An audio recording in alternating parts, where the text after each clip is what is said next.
All right, guys. So the other day, I posted about something that I think a lot of people tend to overlook, especially with the hunt for optimal being such a trendy thing right now. And it has been for a while. I think it's just kind of built into like the nature of most bodybuilders. And that's just the having or allotting for some of your program to be there because it is fun and it keeps you engaged and it makes training feel a little bit less like eating vegetables, but more like a really fun interactive course you're taking. Um, this kind of came to me with my daughter. She's young, and like when we gamify any sort of activity, she's just so much quicker to pick up on what it is that we want her to learn. So you kind of hide the pill in some ways, and you see this with kids all the time. Like most educational shows aren't just like these PowerPoint presentations on your grammar or whatever. Things are gamified. They're fun. Um, and I think sometimes as adults, we forget that, hey, we enjoy having a little fun too. We like to hide, we can benefit from the fact that the pill is hidden as well. So today, yeah, that's what I wanted to go over was perhaps ways that you gamify things for your athletes or for yourselves even, because I think we've all done this long enough where, every once in a while you need to do a little something within the confines of your training that really it's going to serve a purpose. Obviously it's training, but it's there because you generally enjoy it, and that's a good enough reason. Yeah, I think that this is something that I've thought about quite a bit with myself and my athletes, because especially with natural bodybuilding, it's a marathon. And most people, if they're training for more than 10, 15 years, are going to you know come close to maximizing their genetic potential. And I think in the short term, it's easy to get you know tied up in optimizing in the short term. But really, the people that are the most successful at this sport have been doing it a long time, and they wouldn't be able to do that if they didn't truly enjoy the process more often than not. And there's a lot of things that um in the quest for optimal, sometimes we kind of overlook that, and there might be some, maybe for some people, some guilt associated with like actually enjoying their training, and doing things that they it's like for back work, for example, like unilateral work is the rage right now. And so, doing something bilaterally, might sound, suboptimal to somebody, but, or feeling like you need to squat, bench, and deadlift. I mean, that's less so the case now than it was 10 years ago. But, there's um, these kind of unwritten rules that aren't actual rules that you can kind of deviate from and really enjoy your training more. And like you said, Bert, just kind of gamify the experience to a large extent, and kind of keep enjoyment at the forefront of things, which is something I've really tried to do more in the past few years. Well, and I really hope that this kind of opens doors because, Brian, just to expand on what you said, whenever I try to kind of gamify something a little bit, I always get pushback. And I shouldn't say always. That's definitely just a bit of hyperbole, right? But no, coach. It needs to be serious. This needs to be optimal. This needs to be 100% focus. In the gym, in the exercise, and etc. But yet, on the same token, like I'll gamify something nutritionally. Like a lot of times during prep, when people are just suffering, I'll be like, we need to drop calories here, but we need to have fun with this. That's been okay. But, something else, like remember Berto, the 50 rep challenge on a 315 deadlift that we had back on the bodybuilding.com boards? Ooh, we're so weak. But remember how fun that was? I remember that was something that everybody was doing on the bodybuilding.com boards. It's like, can you get 50 reps with 315 on the deadlift in 3 sets? And people were loving that. Hmm. Yeah. Yeah, yeah, yeah. Yeah. Berto, it's a 2012 Yorton Cup when we were with Ron Parmenter. We did the 405 for It's like who 50 could get reps. 50 reps with 405 on squat first. And I think like the fun of it, like it was fun at first, then we're like, all right, let's just go eat. I think we got about halfway through. We're like, this isn't fun anymore. But yeah, things like that are fun. Or like Doug Miller. I remember some of the old Doug Miller videos. I think he did 405 for 30. And I remember that was a goal I pushed towards. I think I got to like 23 and focused on something else after that. But yeah, no, it's cool when you kind of have performance objectives that are just kind of out there, and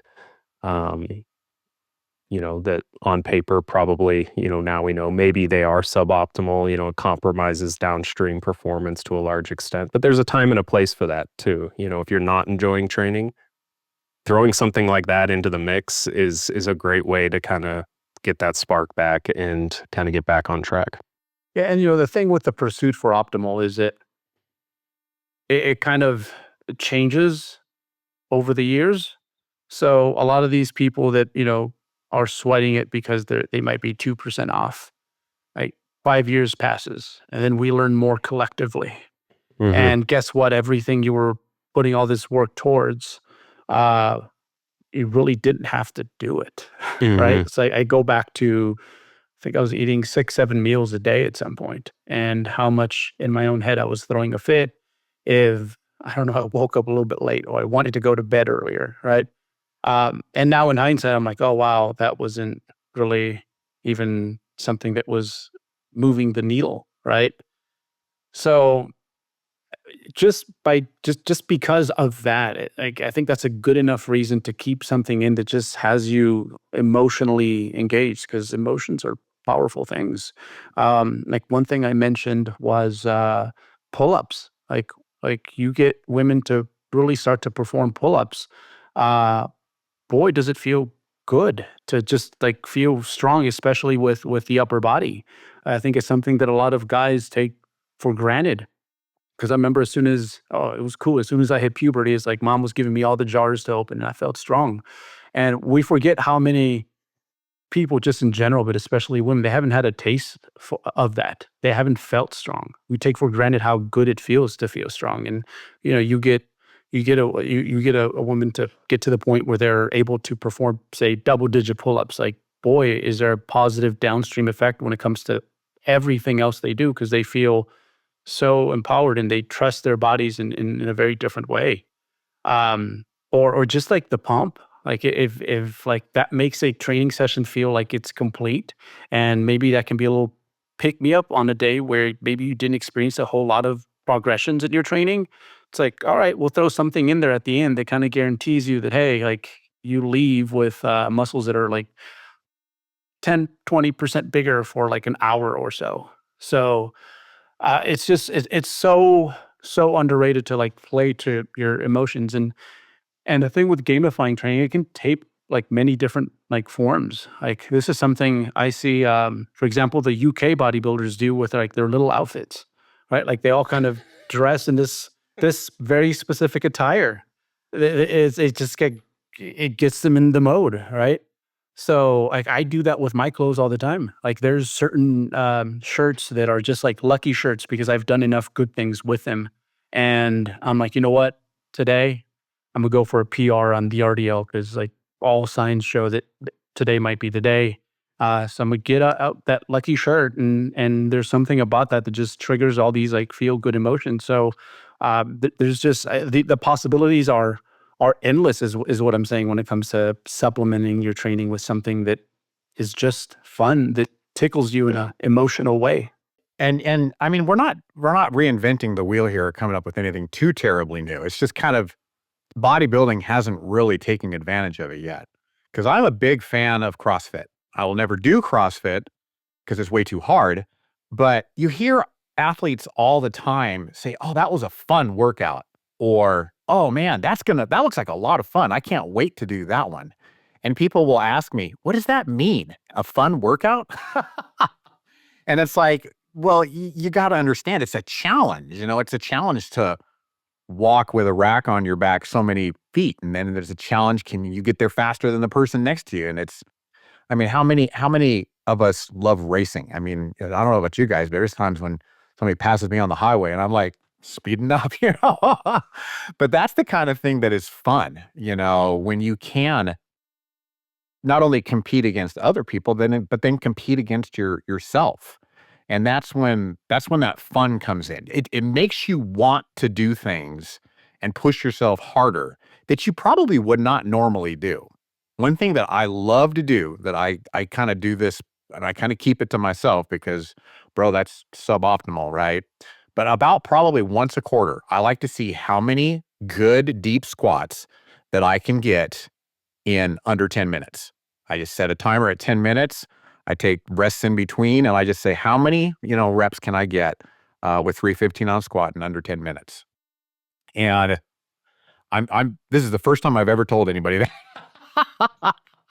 Just because it's kind of one of those things where, I get like 5 or 6 sets in. I don't do it every single week. I usually will do it about once every other block, but it still amazes me to this day that this 53-year-old dude can still do that, and sometimes I'll change it a little bit. I'll say, okay, how quickly can I get 20 reps done? Let's split it into sets. Let's kind of take breaks in between. But how quickly can I get 20 reps done with 315 on squats? And it's not that outlandish. I mean, it takes me 6 sets. You know what I mean? So that's the kind of thing that I like to do, that I like to kind of keep myself motivated. And now I'm, confiding it and putting it out in the world that Brad does that weird stuff. That's like a good overall proxy for just overall fitness too, Brad. It's like kind of just gives you a pulse on strength and cardiovascular fitness too. So I can see the appeal of that. Not in the moment, but it sounds cool on paper. Well, it's something that I never dread doing. You know what I mean? Yeah. I would probably dread doing it if I did it every week. If I did that every week, I would get some pushback there. But I mean, it's once every 8 weeks. It's like every other block, Yeah.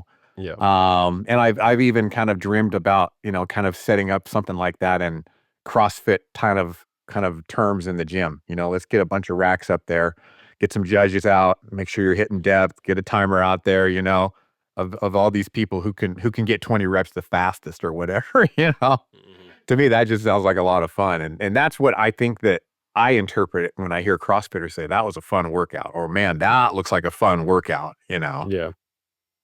That's one thing with CrossFitters, if they transition from CrossFit over to bodybuilding or powerlifting, CrossFit's probably not optimal for like any one specific adaptation that somebody's after, but there's a lot of residual benefit for just working your ass off like that. Like once they transition to bodybuilding, it feels easy. There's no shortage of work ethic with those individuals. So a lot of the stuff that might seem suboptimal in the moment, one, probably isn't as suboptimal as you think. And two, there's a lot of downstream benefits to that in many cases, just in terms of your overall outlook and approach to, training as a whole. One thing that I like to do during sets, and obviously this isn't, there's a lot of people that do this, but kind of, if it's a 12 rep set, break it into like 4 triples, and try to take each, just max it, make each mini set as clean as you can, or see how many sets you can go without, bar speed coming down, and just try to cling on to keeping that, velocity on the concentric, as high as you can until fatigue sets in. So there's a lot of little, like a lot of people probably do this without realizing it, just little mind games that they play with themselves to just kind of keep them incentivized throughout a set or throughout a training session. When you guys know this from other sports, like they do a good job like hiding a specific skill like within a drill, right? Like shoot, what's the name of that kind of mindless drill they do in football where they just tackle each other, Brad? The Oklahoma drill where they just lay on their back and they stand up and then tackle each other. Yeah. My kid's never doing that. But and or even the other day, there was the Olympic sprinter Gabby Thomas in like her training group. Like they're sprinters, and the coach has them run a mile every once in a while. And there's probably more efficient ways of building work capacity. There's this thing called tempo working track, where yeah, you just kind of build up this like not volume through these very non-intense ways of getting there. So running a mile really doesn't have a direct benefit, but one thing that does for the athletes is you get to do something hard and you get to see yourself push through that. And the mile times were pretty bad for something for as fast as these girls are. Like they're fast, they're world class fast. Gabby Thomas is a gold medalist, I believe, and they were running like 540, 550 miles, which is considering their baseline speed, not all that great. But you know, it's really about showing the athlete that hey, you can get out of your comfort zone. You can do this. You can improve upon maybe the last time you did this several weeks ago. Um, so there is something to things that maybe seem not so directly connected to your goals, but they are pretty directly connected at the end when you look at the totality of the program.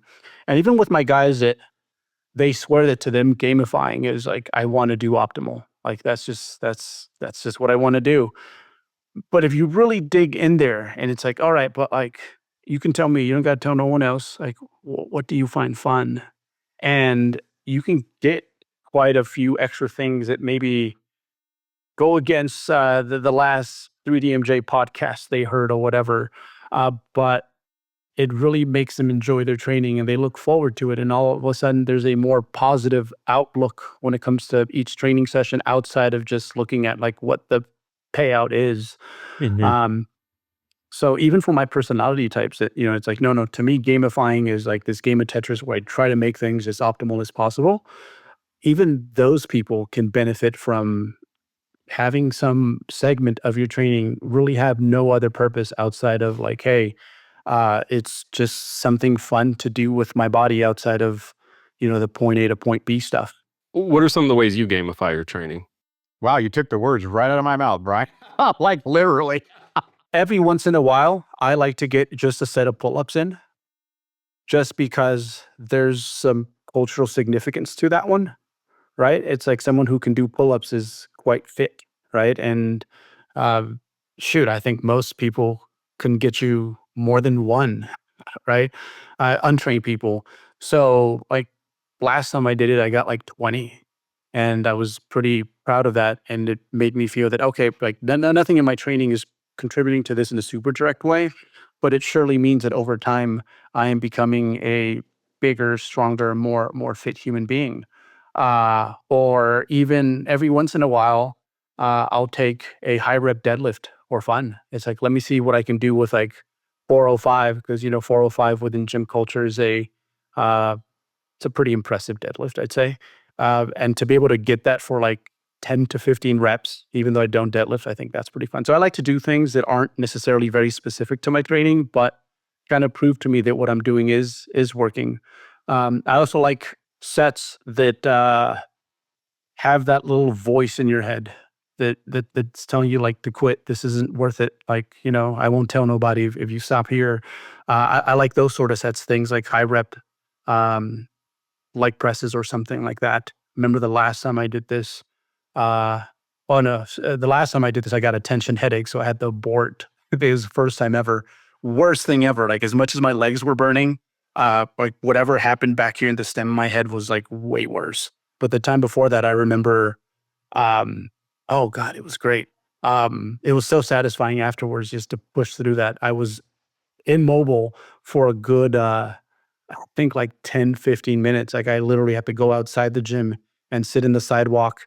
And my best way I could describe my quads is they felt like they were made out of wood. Like they were just like stiff and painful, and no position was comfortable to be in other than kind of laying on my side. Um, so stuff like that. I like stuff that generally tells me in an indirect way that my training is working. And maybe there's a little comparison to like what is generally considered good, or things that really make me question how tough I think I am. And especially that last one, like the very intensive work, high rep work, where it's not just your muscles, but every system in your body is just like giving out. Those make it real nice to like get back to your standard training, and you're like, okay, like yeah, the meat and potatoes I was getting kind of bored of, it's like I can go for that now because I kind of got that out of my system, and I feel tougher all of a sudden. So those are my personal favorite ways to gamify things. But man, at the end, everything's kind of a game. Like even bodybuilding, like itself, like the activity. Like we've decided to take our joy of lifting weights and eating a certain way and like funnel it into these like very specific like rules and proxies. Um, so we're always doing it, like even if we don't think we are. Like again, even like with the outfits you're wearing, like like so and so, she wants to look like Gymshark girl that she follows on Instagram, and that makes her feel like a fit girl. So she gets her little pastel set. Good, like you're doing it, but I think there's more uncover there to uncover there than people give themselves the opportunity to. A lot of powerlifters used to do the like APRE, which was like auto-regulated progressive resistance. Yes. Like yeah, the plus yeah. sets, basically. Yes, And yes. so, I mean, there's really no benefit to really doing a high rep set of squats as a power lifter. But it was a good way to kind of push yourself, on that last set of the week, and whether or not that dictated load prescription the next week, it didn't have to. But I think for a lot of people, I'll throw in, final set to failure. If we're training, shy of failure on the other sets, pushing that last set, and you really, when it comes to proximity to failure, you need to know what failure feels like and be kind of reminded of that on a somewhat ongoing basis. And so having, plus sets on a squat, probably not on a deadlift unless, you're doing like really high reps just for fun. But I always enjoyed those. Like I would get up for those and, try to beat my number from the previous week. And it made it a lot of fun. It was more fun when I had those in than when they weren't, more often than not. But yeah, I think that, like I said before, there's a lot of things that people probably are doing that they don't really even realize. Maybe their coach has kind of baked them into the plan without them knowing that's what it's for.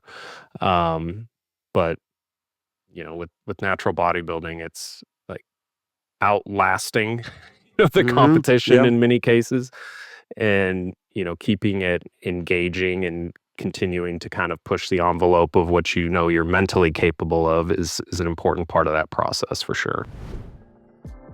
Hey 3DMJers, Andrea Valdez here, just popping in to tell you about a new mini course we just released in the 3DMJ Vault titled Cardio for Fat Loss. It's by one of our head coaches, Brad Loomis, and in it he'll teach you exactly how we conceptualize and prescribe non-lifting activity for our athletes during their dieting or contest prep phases. It goes over how much cardio we like to see in the off season or between seasons, how much non-lifting activity we like to see at the start of a diet, when we may or may not increase that amount of activity, when we might assign actual cardio sessions on top of general daily step counts, and a whole lot more. Cardio for Fat Loss also includes a couple of case study chapters where Coach Brad walks you through the spreadsheets of 2 of his contest prep athletes so you can see the relationship between activity prescribed, calories consumed, body fat loss, and what decisions were made along the way. This course is now the 28th course in the 3DMJ Vault, which is our online learning platform of organized video-based education for serious lifters. You can get all access to all of those courses with a one-time purchase of a lifetime VIP membership or a one-time purchase of a single-year VIP membership. You'll get foundational training courses like personalizing your program, bodybuilding program design, and the lifting library. You'll also get more specific accessory courses like the Advanced Deload Guide, Transitioning Away from Tracking, the Godfather's Guide to Posing, the Lagging Body Parts course, the Physique Photo Guide, and a whole lot more. So head on over to 3dmjvault.com and sign yourself up for a VIP membership today. That's 3dmjvault.com to get all access. Thank you so much for listening and enjoy the rest of the show. I had a session where I was short on time recently, and I have like the rack that I have has like a adjustable trolleys on it for like a cable stack. And so I thought, okay, I'm gonna do every movement on this, and I'm gonna see how little I have to actually like change things around. Like just like, I'm gonna see how much work I can get done in the most time efficient manner without having to change a bunch of equipment around. And it was fun. It was, if I had more time, I'd probably pick different exercises in some cases. But yeah, I think that's one thing, like is I've, as you become a father, and you're shorter on time, you try to think of creative ways to make the session more time efficient. And there's this sense of accomplishment once you're able to do that and you don't feel like you've left anything on the table necessarily. It's like, wow, I got a lot of quality work in 35 minutes. Yeah, very short period of time. Yeah. So that's sort of the recent one that comes to mind, but yeah, all sorts of them. I mean, I like I said, breaking sets up into little mini sets. Seeing if I can, just progress in some way without form slipping, at least on one set, is always fun. And, also I probably change exercise selection more often than, I prescribe for other people. Like I kind of get stale with things. And as long as I feel proficient enough in the pattern where I'm not relearning it every single time I revisit it, then I don't really see any issue in that, especially things like isolation movements. Just kind of, like bicep curl of choice sometimes in my training. I do that a lot. So, Yeah. Yeah. What about you? Well, other than what I just told you guys that I've never really divulged to anybody, here as of late, I really like taking, when I say as of late, I've been doing this all year, but I really like taking my last set on the safe step to a failure repetition, to where like it's good failure. I kept the same tempo, I kept the same, strictness, I guess you might say, until I fail, until I cannot get a full range of motion, with that particular movement. And what I like to do is I like to kind of play a little game with myself where I don't look at my logbook. I take the last set to failure, I write it on my chalkboard next door in my gym, and then when I'm done, I'll go in there and I'll put it in my spreadsheet. And after about 4 weeks, what I like to do is I like to kind of rewind and see, okay, let's compare this week, that last set that I got compared to like 4 weeks ago. And I'm this weirdo that likes to color code things and make little gold stars. And I like to see where I improved and how much that I improved. And then whatever I made the biggest improvement on, I like to kind of highlight that kind of more so than anything. But it's very, I don't know, it's just fun because you can't do it every single week. And there's times that I regress. I didn't get as many repetitions on that last set as I did the week before or 2 weeks before. But inevitably, what ends up happening is as I'm scrolling and looking at these things, it's so fun to see, okay, I made improvement. I made improvement again. And then it was like, oh, there's a big lull right there where I was not getting the same amount of repetitions. And then it makes a jump again. You know what I mean? And it makes me feel good because, again, I'm 53 years old. It's like, how much can I progress? I'm not trying to progress. I'm trying to take the last set to a failure repetition. And like you said, your famous quote, Brian, the outcome has been progression. Just the effort that's being put into that last set on those particular exercises. I don't know what I got the week before. I'm purposely not looking at my logbook from the week before. I'm not looking from 2 weeks ago. Every now and then I just do this little audit and see how things are going. Now, does it happen on everything? No, but I make sure and just kind of highlight things when I am, actually having the outcome of my training be progression. And it's pretty, in my opinion, you guys, you can set me straight if you want to, but in my opinion, it's an actual true performance progression outcome because I'm not predisposing myself to what I did last time. I'm not trying to beat a number. And so therefore my form is not slipping. I'm not kind of using momentum here and I'm not, getting more failure repetitions. I feel like it's a true performance increase that is an outcome of my training. So that's my favorite right now. And I've done that all year. And I feel like the outcome on my body is showing. So Yeah. I guess we'll find out next year, right? When we're all on stage and you all are spanking me. You're probably the most boring out of all of us, Brad. But with my train heroic training group, something I did a while back, and this was something that I borrowed from Dr. Joe a long time ago. And I remember back when I was really hurt in 2008, and nothing was.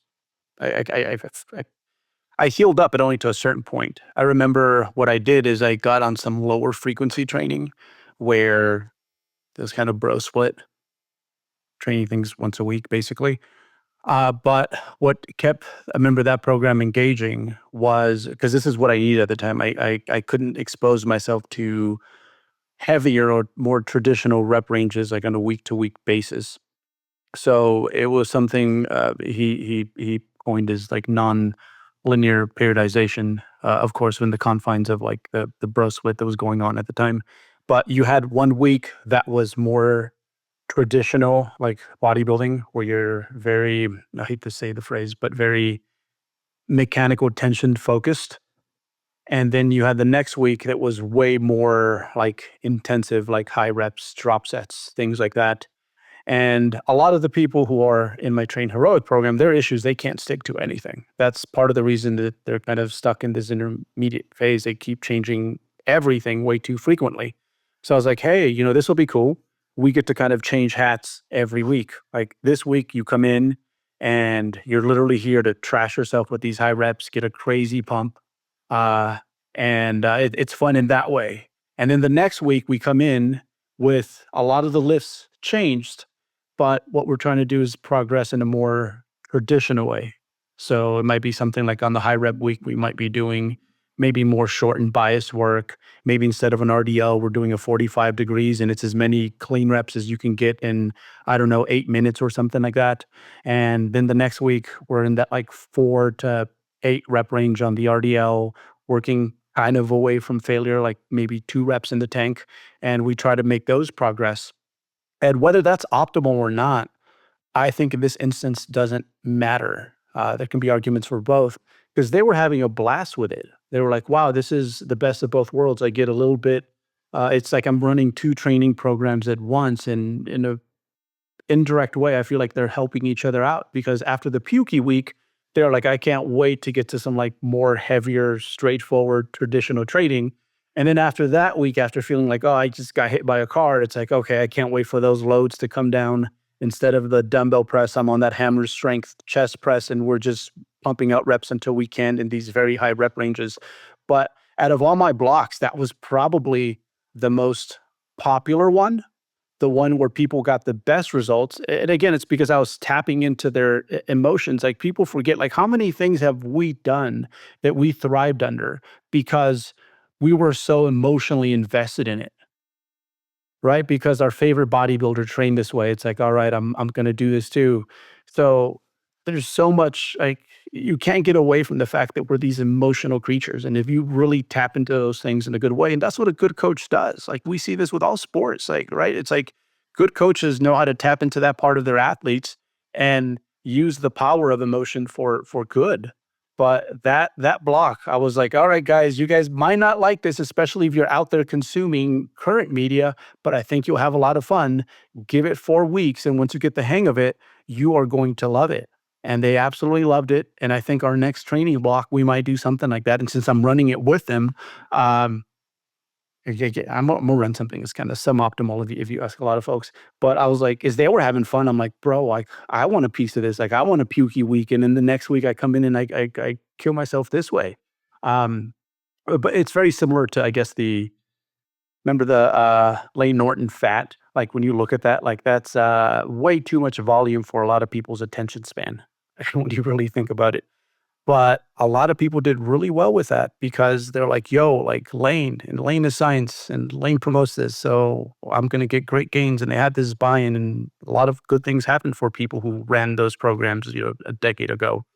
So yeah, that was a big lesson for me. I was like, wow, like a lot of you guys were like, yeah, so-and-so said this, fixes the glasses. And I'm like, just give it a try. And they loved it and they thrived. And it was a great reminder to everyone in that group how important it is to just have fun while you're out there. Definitely. I remember vividly prior to the CrossFit days when we always had the graduation workout at the RKC, the Russian Kettlebell Challenge. Piggybacking onto your emotion, you were talking about there, Alberto. You want to talk about emotion when these guys push themselves to do things that they didn't think that they could do. Because usually the RKC, they always come up with a graduation workout that is just like, it's insane, and they have a couple of them on YouTube where you can kind of Google them. But I remember our first one, we basically had to, walk across the football field with kettlebells in each hand. We had to do walking seesaw presses. And then whenever they, basically blew the whistle, you had to stop, put the things down, shake your arms out. You got 5 seconds of rest. And then you had to do double hand kettlebell swings. And you had to keep going until they said stop, and then you would have to shake out for like, I don't know, 20 seconds or whatever. Then you cleaned them. And then you had to do walking kettlebell seesaw presses again. And the whole point of it was everybody had to get across the field. Man, woman, 50-year-old, 40-year-old, 20-year-old, it didn't matter. Everybody had to get across the field. And I remember, it seems like there was weight classes too, because it seems like I had to use like 35-pound kettlebells, which for me was a breeze. But there was guys that were like 20 pounds greater than me that I think had to use 44-pound kettlebells to do their seesaw presses. Anyway, so first of all, people are like racing. They're literally racing against each other, trying to get ahead of the guy next to them, right? So half of us are finished, and there's all these people that are still struggling, that are trying to get across.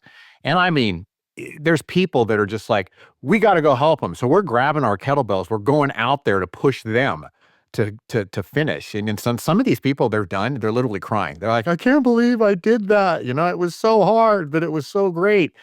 And that's the kind of thing that I feel like emotions do for you.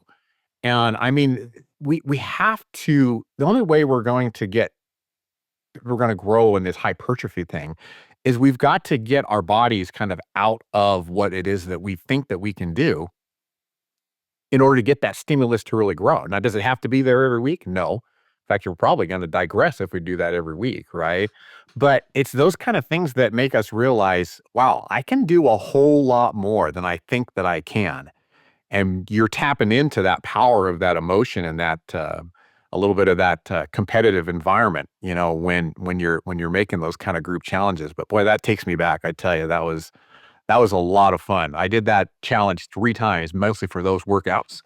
Yeah, anything you can do where you level up mentally, there's just so much just benefit, not only for future training, but just in other areas of life. I mean, that's one reason, we've talked about one of the gifts of contest prep is it kind of makes everything else feel easier for a while, and so, is it optimal for productivity? Sometimes, like out of the gate, yeah, people feel more productive with the structure and everything. But you finish a prep, feel very accomplished. You're motivated to exercise that motivation in other areas of your life too. And you really only have that motivation if you know you're capable of doing something in many cases. So a lot of it is just like conditioning the mind in a lot of ways. One thing that I want to bring up, Bert, that still resonates with me today, and our producer Andrew probably remembers this pretty well. But do you remember when you like started torching off 405 deadlifts in the middle of the carpet there at the gym quite a few years ago at one of our 3DMJ mashups? Oh, yeah. I just pulled that up on YouTube. It was 11 years ago. I found it here on YouTube. Remember, it was so fun to watch all of the people watching you do that, and like the explosion of like emotion and applause when you finally just like you pushed yourself to where you just gave out. You're like, I can't remember how many reps you were trying to get, but all eyes were on you there for that brief period of time. And I kind of feel like that's kind of one of those things that really made that mashup. And I remember you were using Andrea's pink Versagrips, I want to say, Oh, to keep attached to the bar. Yeah. Yeah, that was fun stuff. And that brings up another point to me. I think another fine way to gamify your training is to get a training partner.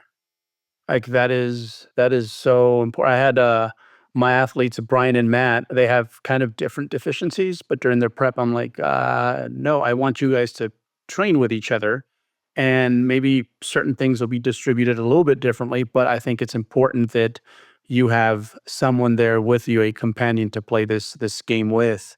And I think a good training partner helps on many levels. I think one, just the support, but also, especially because they're similar in strength or maybe have kind of opposing strengths. Um, it's a great way to kind of make things competitive as well. Like, oh shoot, today, I think for the first time since before my daughter was born, me and Cynthia are probably going to get to train together because my mother's coming over, so she's gonna be able to babysit Sunny. And like, I got some of my best training in like last off season because I had a good training partner with me that kept it fun when when things were dull. It's like we have each other there, but also she understood my strengths and weaknesses. So sometimes I think with training partners, people are like, it's just gonna take longer, or it's hard to coordinate schedules. Um, but at the end, I think it's worth all those troubles if you find the right person. I think it's highly underrated. That's why you see a lot of great bodybuilders. Like they usually have a little entourage of folks that are training with them. Like Ronnie Coleman had the guy with the shorts. I forgot his name. I feel Brian bad Dobson. because yeah, and Yeah. like he couldn't lift what Ronnie did, but he was Yeah. there, and they had a great time together. And that's something that it was kind of built into team sports that we don't necessarily get with these sports. So that's another fine way to. So again, the options are endless, and there's no wrong way of doing this. It's just like, okay, what can I do to make this a little bit more fun, a little bit more engaging, make it feel a little bit less like work? Because no matter how much you love this, eventually at some point, like it feels like flavorless oatmeal if you don't do something about it. One thing that I was convinced with you, Berto, in the early days, 2000, 6, 7, 8, that was why you were so strong and so big as you and Levi. Some of the stuff that you guys, I was like convinced that you guys were pushing each other, like trying to raise levels and level up. I was like, those guys are cheating. They got like a cheat code there. Yeah. Usually, I mean, it was probably appropriate at the time, but the way we'd end a training session is like, hey, like, well, what do you want to do? And I bet I could beat you at it. And we would take turns with that. And there's this one video specifically. I think we were trying to close grip 225 for as many reps as possible, and like he beat me, and then like I'm off. You can't see me in the video, but like he flicks me off, and but it was great because no matter how the day went, we got to do something that was novel at the end that didn't take away from the meat and potatoes of the program, but it was just a lot of fun. And it's crazy how when you're having fun, like your perceived level of effort like goes down. Because like when I say this, a lot of people might be like, "Yo, this is just gonna add more fatigue." But it's like, bro, like when you're happy and you're having a good time, like it's crazy how that alters your experience. With the fatigue thing, I think that's a good kind of topic to discuss too, because there does seem that seems to be the mental barrier for a lot of people, kind of just freestyling things a little bit. And there's been some like fatigue mongering. I would go as far as to say that Yes. in the past couple of years. And is this are these rep ranges more fatiguing? Are they going to compromise hypertrophy? And, there's been discussions on mechanisms versus outcomes, which ones are more important. And at the end of the day, it's like, I think we forget, or it's easy to overlook that, we're very adaptive when it comes to managing fatigue. And if you're exposed to hard work, that hard work isn't going to feel hard every single time. And so, you see like the average gym bro that's going in doing excessive amounts of volume, on paper, pushing every set to failure, doing cheat reps, and you're like, wow, that's super suboptimal based off, the evidence-based community. But that's how they've been training all along. And a lot of them don't look visually any worse for wear because of it. I think the biggest knock on training that way is just injury risk over time. But as far as managing fatigue, if you're not used to doing high rep sets and you throw in an AMRAP set to 30 on something, yeah, you're going to feel pretty wrecked. You'll feel accomplished after though, and you'll get a taste of what that is. But like the people that kind of gamify things on a semi-regular basis, I just find they're more adaptive in that regard. Like it doesn't become as much of a bottleneck when they're give themselves the green light to kind of stray from what may be quote unquote optimal on paper. Um, and at the end of the day, we've talked about this before. I don't think it gets talked about enough though, is like most people, even if you're doing things suboptimally, if you do it for long enough, you're gonna be very close to the best version that your genetics will allow. If you're in this for the long haul. So maybe you get there 6 months to a year sooner over a 15-year training career. It's like, but you might not enjoy the training as much. Like I would rather enjoy the training, maybe get there a little bit later and, learn a lot more and see residual benefits of that enjoyment rather than feeling locked into what's optimal because I'm afraid of being overly fatigued. The one thing about fatigue is that it is malleable, like unlike anything else. I think one thing, going back to my experience with my training group, I think a lot of these guys were kind of out of shape when it comes to the base level of fitness. And I don't think this is talked about enough, the base level of fitness that you need to bodybuild as productively as you can. We all kind of played sports here. So that kind of builds that up. So you're kind of ready to go out the box. But a lot of people, they're not. And it's probably a combination of both things. It's probably a combination of, just like physically, like your body's not wired that way yet, but also mentally. Like I was telling you guys about the duels we would have post training.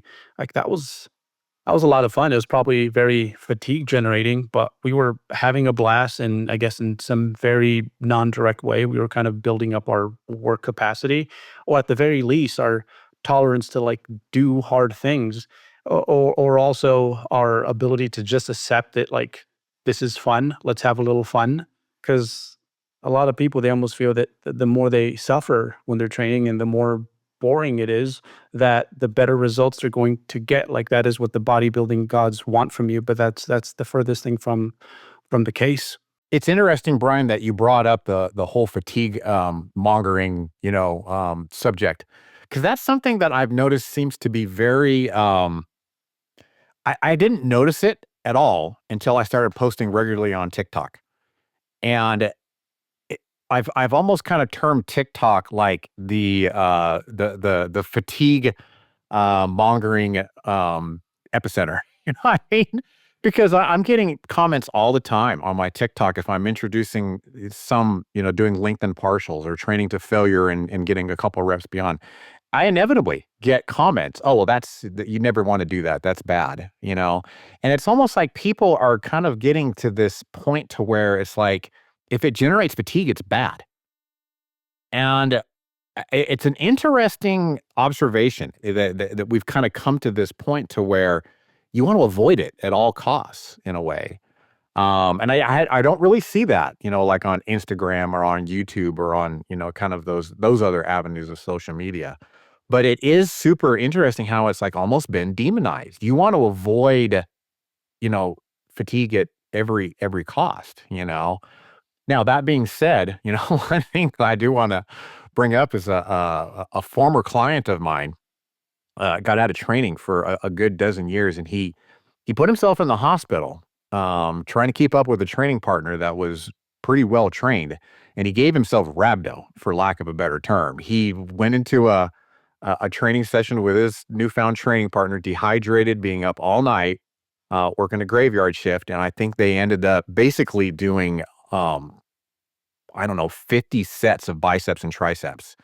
And he got sicker than a dog and ended up going into mini kidney failure in a way. So I felt like that's kind of something that we should probably in put that disclaimer out there. This is like Verto said, you're going to build a tolerance to this, and you're going to be able to push those kind of physical limitations out further and further and further. But don't tempt something like that by getting all, passionate and motivated and then go out and put yourself in kidney Yeah. failure. Yeah, I think, redlining volume to just an obnoxious level, like that can be irresponsible. But, a lot of the things that you're probably getting feedback on TikTok, I would imagine, length and partials, rep ranges potentially, like higher reps, more neuromuscularly fatiguing. It's like we know that's true, but we also know through meta-analytic data that it kind of maybe these people adapt to it, but it doesn't seem to have a robust impact on the bottom line, if at all. And so maybe we just do what we enjoy. We do it for a long time and get stronger in those ranges. So yeah, no, I'm glad you mentioned that because it is possible to overdo it for sure. Especially when you're kind of using volume as that vehicle for pushing things. But as far as like training to failure, Berto, Brad, I would assume that probably the same with you. I mean, we started training before, quote unquote, evidence-based fitness advice was readily available. Like the most evidence-based advice I had was like a muscle magazine, and Yeah. like those are Muscle and fitness. Yeah. yeah. And so, I out of the gate, I was always kind of was wired to push everything close to failure. And I think that kind of instilled like this work ethic in knowing how, like being okay with discomfort. And that has benefit now. And the other thing, like the ice bath thing, like I have no desire in ever taking an ice bath. I'll be up. I'll take a hot shower any day of the week over an ice bath. But, and, there's discussion, like, okay, is it suboptimal for hypertrophy? And, there's research to show that, if it's done after training, you blunt the anabolic response. And so, yeah, it's probably not good to do after training. But I can definitely appreciate the benefit where people are doing it first thing in the morning. It's like, let's do something really hard out of the gate. Let's and just acclimate to some safe discomfort, because then everything else after that, it's like you're kind of you're capable of dealing with everything else that comes your way after that. And I think that's a powerful tool, like the psychological benefit of things like that rather than the physiological. But yeah, so like when people ask me about that, I'm like, I think it'll make you mentally resilient, just try to time it in a way where it's not interfering with your training. But it's easy for people to write things like that off. It's like, oh, they're a joke. We should never do those. It's going to blunt your hypertrophy. And like looking at it from a more holistic sense, like I think for some people that can be advantageous. We touched upon the, doing the hard and kind of hiding the pill there. I think there's also room for just doing the things that you kind of excel at, right? Like if you're really strong on this lift, right? Maybe you're a great bench presser, but maybe you know that there's maybe lifts that are a few percent better for that region of musculature. Why not bench press? Because it makes you feel really good and proud and unique. So I always try to include things like my good mornings. Like there were certain things about them that maybe doesn't make them super optimal, but I was really good at that lift, and I enjoyed like kind of being the showstopper at the gym where like everyone was like, no way, is he really gonna, this isn't a squat, holy crap. It could be anything, right? But if you're good at pull-ups, throw in some pull-ups. If you're really good at this specific rowing machine, like throw that. But you have to throw in things, because quite often with bodybuilding, we're so hyper focused on like what is lacking, what needs improvement. So to throw something in there that you know that okay, this is like my good and ready all the time. Like I can always count, or most of the time count on my body to produce something significant via this exercise. That's also not a bad idea. I mean, I think that's true for a lot of just general exercise selection. So Yes. for a while, like the little V, I don't know what it's technically called, the V bar that people do tricep press downs with. So that's been picked apart over the past couple of years. People, throw it in the trash can, making, TikTok videos of like, this is useless, never use it. And for a long time, I've been doing like unilateral tricep work. trying to kind of align the force with my elbow so I don't experience elbow discomfort. But there's some, like just yesterday I was training and I had plenty of time to train, but I'm like, shit, I miss doing these. So I'm just going to do them. And it was a lot of fun. And just doing, or like the V-bar pull downs. Like I know like sensation and mind muscle connection isn't the end all be all, by a long shot, but like I've always just really enjoyed that movement. And like I've gotten better over time accepting that, like, okay, I'm probably not leaving much on the table by using these tools that I've enjoyed since I started training on day one. Like, let's throw them back into the mix. And, they're one, bilateral work, it's more time efficient for, in many cases. But two, it's like anything you're excited about, you tend to progress better in. And it's not like your triceps aren't getting a great stimulus. And yeah, if my elbows were banged up, I might pick something in the lines a little bit better, but I haven't had any elbow issues. So it's like, what is stopping me from doing this other than like a theoretical argument online that it's suboptimal in the long term for hypertrophy? Like there's really no convincing evidence that throwing that in every now and then is going to be detrimental. So I've just been okay with kind of auto-regulating exercise selection sometimes when I just feel like I want to. And, like I said before, as long as you're proficient in a movement, it's not like going from a leg press to a back squat if you've never or an overhead squat yeah, or something. if you've never done it before. But it's like most people can extend their elbow, or flex their elbow. And I think the counterpoint to that is often like, well, how do you know if you're progressing? And it's like, well, if you're doing an adequate amount of volume and you're like, yeah, it's harder to like look back and assess like, okay, have I gotten stronger in this movement over time? It's hard to do that if you have a limited sample size. But if you're like, you're certainly still achieving like a overload stimulus, you're still creating a stimulus sufficient for adaptation. And then once you circle back to it later, you might be stronger in it. And so for those types of movements, I think it's important for people to have some autonomy there. And so I try to include that within a lot of the plans that I write as well. Well, and I'm sure that, the rest of your program is probably progressing just fine. Yeah, exactly. These two exercises that you're kind of, you're kind of auto-regulating these favorite movements in.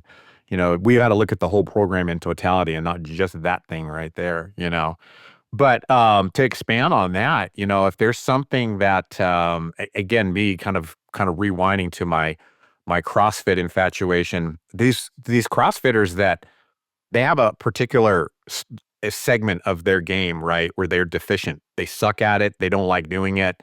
But in order to be able to excel in the games or whatever they're trying to, they got to focus on it. They got to get better on it, And it's fun to watch because like you'll see particular XYZ athlete that they suck at handstand walking. They can do it, but all the other athletes kick their butt in that. You know what I mean? But then they kind of kick butt in something else, maybe something with a barbell or something like that. But it's so fun to watch these coaches kind of gamify and all the things that we've talked about, pairing them up with a training partner that excels in that and make a little competitive environment out of that. Watching these coaches be able to kind of use these things to bring the best out of that person and where they're deficient, you know what I mean, or where their Achilles heel is, the hole in their game. They'll do those kind of things so that they can bring that up to make them more competitive overall. And that's kind of something that I feel like we can do as bodybuilders as well. It's like, oh, okay, well, if you need to work on this particular, body part, take your training partner, one of your guys that excels in that and try to keep up with him, One of my guys that's back in Philly, he's got a gang of guys that it's like his deadlift has gotten better because his buddy's deadlifting 600. It's like, I don't care if he outweighs me by 100 pounds. I am going to catch up to him, and that's ironically his weak point, is his deadlift. He squats more than he deadlifts is kind of what I'm after there. His deadlift has come up because he's chasing that guy. to make that lift better. And it's going to make him a better power lifter kind of in the long run. You think we got our point across to people? I think so. I mean, Yeah. I hope so. It's a lot of fun to talk about. Yeah, it's good. There's a lot to think about there. But yeah, no, I think we've covered our bases. Yeah, nothing wrong with having a good time, and nothing wrong with throwing in a few things in there that you enjoy, and the possibilities are endless when it comes to the little games you can kind of build in within, this little game of bodybuilding. So yeah, I think when I see most really ambitious lifters, that's probably the one thing they're lacking. It's like, all right, like let's save up like 10-20% of our training program for just a little fun things you enjoy doing for all the many different reasons we discussed. And the people who prioritize that, those are the ones who end up making the best progress in the long term. And not only that, but they are usually the ones that endure and really stick to this because the passion burns bright the whole time. Agreed. Yeah, and I think what I kind of want to just kind of leave with everybody is us as coaches over the years. I mean, we've seen, what do you guys think? Maybe thousands of people at this point. And one of the most obvious observations that I've made is I have seen programs of some ridiculously jacked individuals, and their program makes no sense at all. I don't even understand, kind of sometimes what it is that they're even trying to do. But at the same time, they love doing it. They're like, I have done this for years. I love getting into the gym almost, not exclusively every day, but almost every time that I go to the gym, I'm eager. I'm eager to get going on what it is that I'm doing, And for all the naysayers that are always after the optimal and et cetera, I almost kind of feel like that's the trump card. It's like, you know what? I can't argue with you.